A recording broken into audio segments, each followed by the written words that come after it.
Hello and welcome to Insights in Action with Orange 142, where we interview agency leaders and business owners to uncover the journeys, the strategies, and the insights that drive their success. At Orange 142, we're all about transforming brand stories into impactful digital experiences through innovative media and marketing solutions. And today I'm very lucky to be joined by Kyle of Blue Ion. How's it going, Kyle? It's going well. How are you? I am good. I'm really glad to have you on here. And I would really love to just start this off by learning a little bit more about your background, Kyle, and a little bit more about Blue Ion. Yeah, absolutely. I'll start with mine. I, like most of your typical marketers, Mhm. graduated with a degree in economics and went to work in site selection and economic development consulting, just like all great digital marketers do, Mhm. and followed a wandering path. I always loved marketing, wanted to get into marketing, but found myself more in the kind of placemaking, logistics end of things, and then through transitioned one of my positions to really start marketing a downtown and a city and attracting businesses and people and trying to grow its stature and parlayed that into my role here at Blue Ion, where I've been for just about 8 years now on the marketing team. And so as I look back and I think you hear this from a lot of people. It's just like the route makes absolutely no sense for how I got here, but it's always where I feel like I was supposed to end up and doing this work. And then Blue Ion has been around for 25 years now, or just about. I think technically will be 25 this summer. And it was three guys came together and started it, Mhm. a creative director, a programmer, and a marketing advertising strategist.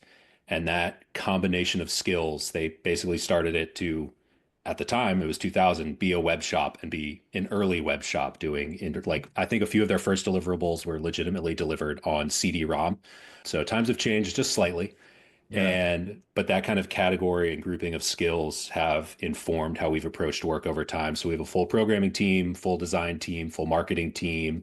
We've grown out more of a kind of standalone project management team, a content and branding team, and run the gamut on who we work with, what we do, and the projects we take on. Wow, that's awesome. And you were the first employee at the Greenville office, right? I was, yeah. So they're headquartered in Charleston, had always been there. And then one employee was coming up, a longtime employee was coming up here for some of his wife's family stuff. And they were like, instead of you just having to leave the company, Yeah. what if we started an office? And I was the first employee here, tricked them into hiring me up in Greenville. I think it worked because most of the company didn't have to deal with me and physical proximity. And then we were growing that. And I think we've got 5 people now in the Greenville area. And then post the rise of remote work, have people scattered about as they've moved as different life stages and but been able to stay with Blue Ion versus having to leave just because they've been taken out of the same geographical area. Yeah. Wow. And so Blue Ion, it emphasizes creating energy around brands. Can you elaborate on how this philosophy influences your approach to branding and marketing strategies? For sure. So we think the most interesting brands to work with are those that have a core belief and something in particular they're trying to bring to the market along with what they're doing. Obviously, at the end of the day, everything's a business in some form or factor. We also work with a lot of nonprofit and environmental organizations, but Mhm. even there's a business case to be made. And there's always that bottom line that has to be thought about. But the ones we enjoy working with are companies that have something added on top of that. They don't exist just to be a profit generation mechanism for whoever's in charge. And it's taking what makes them unique. A lot of times it's the people that work there and the processes they have. We're very fond of saying, especially on the content and messaging end, Mhm. whatever is the most boring to you is probably the most interesting thing to the people you're marketing to, because it's boring to you because you do it every day and it's part of Yeah. your job. But everyone else, it like blows their mind. They don't consider it at all. So it's helping people think about that, think about what makes them unique, Mhm. and then also the people they have in. We really like highlighting the stories of people that work at these companies that have been there forever, and also not just what they do in work, but what they do for fun and outside of work, and how that all comes together to build a company on the inside and what it enables them to do as a business offering services externally.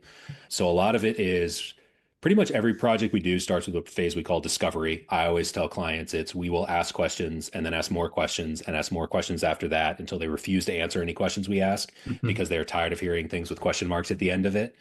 And we take that And it's an interesting position to be in because as marketers, we love being creative and coming up with new things and bringing cool stuff to the table. But it also seems that the ways that work best and the brand ideas or the messaging ideas come back and they're like, this is what we've been trying to say for years, or it's you've heard us, or it's just a reflection of what they told us. We never want to be inventing something out of whole cloth just because it sounds cool or it's going to be flashy, or we mentioned AI because you have to do that now to increase your stock market performance. So it's weird because at the end of the day, we ask a lot of questions, we do a lot of work, and ultimately deliver something that hopefully feels like they developed it internally and is Yeah. just a reflection of what they've been saying for years. But I think that's really what gets down to it is we want to highlight what makes these brands unique in a way that feels very authentic to how they think about themselves. Yeah. And when you do find those, you're able to uncover that. It makes the work so much more fun, right? It's like It not does. it's not a job anymore. And that's the thing. When you pick and choose your clients, I think, and you're very selective about who you work with, it you're not like I feel like there's a lot of agencies that get in and they just say yes to every client and then they become like almost like a slave to their clients. It becomes another 9 to 5 for them. It's you can see it in the way that you talk to. It's every client is very enjoyable because you guys like really choose who you work with, right? Yeah, we try to be, it doesn't always work. And we're always having those conversations that I'm sure many agencies do. It's like, how many red flags can we identify early in the process? Because typically they come up like a month before delivery when something has gotten caught up. Uh-huh. Um, but it's definitely something we focus on. I always talk about that it doesn't really matter, or it's not as important like what the end product is. We all want to work on the cool things. Who Yeah. doesn't want to do marketing for Yeti or Liquid Death or Nike or like the big flashy stuff with huge budgets? But if you approach it and your enjoyment of the work comes from what it is you're delivering and what that nature of that deliverable looks like, you're really at the whim of everything going on and the client saying yes to your ideas. Whereas if your enjoyment comes from the process of doing the work, no matter what it is, and like the process of doing the work versus what the work looks like, it's a lot easier. And it's that then leads to our favorite clients are the ones that view us as a true partner and lean on us for ideas and just say, it worked last time, go nuts, tell us your craziest idea, we'll see where it goes. Yeah. And you end up with clients where, because of the way we mesh personality wise and the way they approach business, one of our copywriters, one of her favorite clients is a color coded cleaning supplies company, which I'm sure is exactly what everyone thinks is the most exciting industry and their favorite client would be. But Uh-huh. you do end up in these weird niche areas, Yeah. learning stuff you never thought you would have to learn, and writing copy you never thought you'd have to write, and Mhm. designing a swordfish pushing a broom and turning it into a Christmas card and stuff. But it's that kind of weirdness and random walks, I think, turns some delight for the work you're doing because you sit there and go, all right, how do I make a Christmas graphic for a cleaning supply company with a fish logo? Yeah, yeah, for sure. And that's where it becomes really fun. I feel like that's where like working with quote unquote boring companies, boring brands, if you have the creativity to make it like, especially in an industry where there isn't much creativity, like cleaning or construction, maybe, if you can go in there, it makes a huge impact, right? Yeah, it does. And you can stand out a lot more easily. I do think about it. I love Liquid Death as like the brand to look at for all the crazy stuff. But then I also think about the flip side. I can't imagine walking into a marketing meeting these days at that company and be like, what's our next crazy idea? Yeah. I don't know. I don't know where we go from here. Or Yeah. like Red Bull having to figure out what's the next ridiculous feat of human endurance and adrenaline that we want to come up with. But it does for the brands that, and I do the kind of quote unquote boring business trend that's happening because it got very flashy for a while, but there is so much there. And there are so many businesses and brands that fall into that. And Yeah. that's where you can find these little things that really stand out, and Mhm. it's more of a reflection of that corporate culture or company culture, I should say. They're obviously not all corporate, and turning that into marketing messaging. And then they love it because they feel like, oh, we get to be ourselves versus having to pretend we're like big name X on the Fortune 100 list in the same industry. And it takes the stress down for everyone involved. And they're like, we can actually enjoy this process and Yeah. not have to grind through the 9 to 5 or 9 to 9 every day, depending on how much we push ourselves and Yeah. everything. We can take a step back, add in some more personality in life. And I also think looking at where things are going and what AI is going to be capable of, not having personality in your marketing and branding is going to be a huge negative in the not too Yeah. distant future. Yeah, for sure. No, I hadn't even thought about what you said there about having to push the envelope for some of these brands like Liquid Death and Red Bull. Like you're totally right. You know, those must be difficult meetings. And I actually know this she's pretty famous now, but this girl buys businesses, boring businesses. That's her whole thing. And Yeah. all she does is she adds like little things. It's so easy actually. And I think that's the secret that a lot of people don't know. Like she has a window washing company and she just made them like the whole brand purple and she made all the window washers, everybody wear purple collared shirts. And so now when they go around the neighborhood, people know them as the purple shirt like window washers. And it's literally that easy. So if you have a boring business, it's not, it's like you have like the whole world is open to you to innovate and create a brand that's really memorable. Yeah. And then it's super exciting when you do that too, because those are the little touches around you more often, especially if like you're in the same geographical area as where the marketing's taking place. And it's just, you can be going about your business. Oh, hey, that was my idea. It looks like it's working. Or you hear Yeah. all that kind of stuff. Like it just, we talked about energy earlier. It's like the energy it brings back to the brand and the people working there is so much more notable than like my team and I were just talking about Super Bowl commercials for some reason right before this. And it's, they get so much press and there's so much money and so much effort that goes into it. But like within a week, it's like, all right, well, I'll forgot that until next year when like the look back roundup happens. Whereas all these other kind of little touches and things can have a much longer lifespan and keep reminding you over time of the work you've done. Yeah, for sure. I love that. And you guys, I want to talk about the internal, like your guys' culture for a second, because you were drawn to Blue Ion's company culture. I'm curious, what aspects of the culture do you find most impactful and how do they contribute to the agency's success?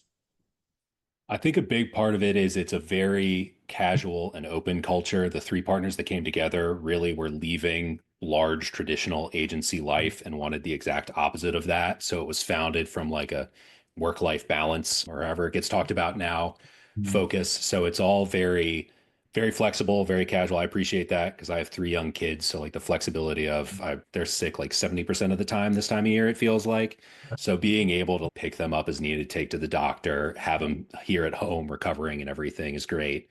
And I Mhm. think that kind of level of security and flexibility translates into the way we all interact at work, but we're also pretty typical self-motivators, strivers. We work really hard. We have a lot of fun when we communicate, but we also don't go off on the rails and spend all day. I think back on, I've been in corporate environments and large offices, and if you think back on like the water cooler talk and everything, and we have some of that over chat, but it's still being more remote and all kind of these self-starters. There's a lot of still productivity happening. So I think it's everyone trusts everyone else to get their work done. We're too small an agency, frankly, to not have that belief. Yeah. And then the partners are still involved, but they keep it pretty laid back. And then we also take that to the way we interact with clients. Like we try to provide a very high level of service and a high level of knowledge, but try to do it in a pretty laid back, casual way. I'm Mhm. not going to say like treating them like friends, not clients, but a Yeah. more friendly nature to it. And then having that strong team aspect internally where it's, we all get along well. A lot of the people down in Charleston will hang out. A lot of the people up in Greenville hang out, but we still, when we're all in the office working together, it's like working towards that goal. And then I think another part of it has been one of the things that drew me to it and I've enjoyed over time is there's everything's pretty open. Like we'll hire people for a role based on the needs we have in the short and immediate term, but then it's open to those employees to figure out like what aspect of marketing, because marketing is so broad. Yeah. It's one of the hardest things to talk about because it's email marketing. What do you mean in email marketing? There's the technical automation end, there's the creative like newsletter end and everything. So letting people figure out what it is they enjoy the most, where they seem to have a specific aptitude for, kind of a natural skill set, and then letting them grow from there and build their own growth path. We've had people come in and start their own departments here and things like that. So it's a lot of, or come in and add new service lines. So it's really, we need you to get this done today because of our client mix. But also, if this is where you want to go tomorrow and this is the skill set you want to learn and the new service line you want to add, just start building it. That's awesome. A little bit like a choose your own adventure. It is. And it works. Obviously, it doesn't work well for everyone. And that's why there are so many different company types and approaches to doing business. But at least for me, that's been a huge positive. That's awesome. It sounds like you have a really cool agency over there, Kyle, that you're working with. Yeah, this has been awesome. I mean, where can people learn more about you, and where can people learn more about Blue Ion? I'll start with Blue Ion because that's easier. Blueion.com. And then we are on Instagram and LinkedIn. I forget the exact Instagram handle. I want to say it's Blue Ion Crew over there. And then me personally, marketing specifically, I have a blog called curiousmarketers.club. And then that goes out to all kinds of different socials, but that's mostly automated posting, also on LinkedIn. And then I have a personal website, kylemensing.com, that kind of links off to all those various areas. Awesome. Cool. Well, thank you so much for being on, Kyle. This is great. Absolutely. Thanks for having me.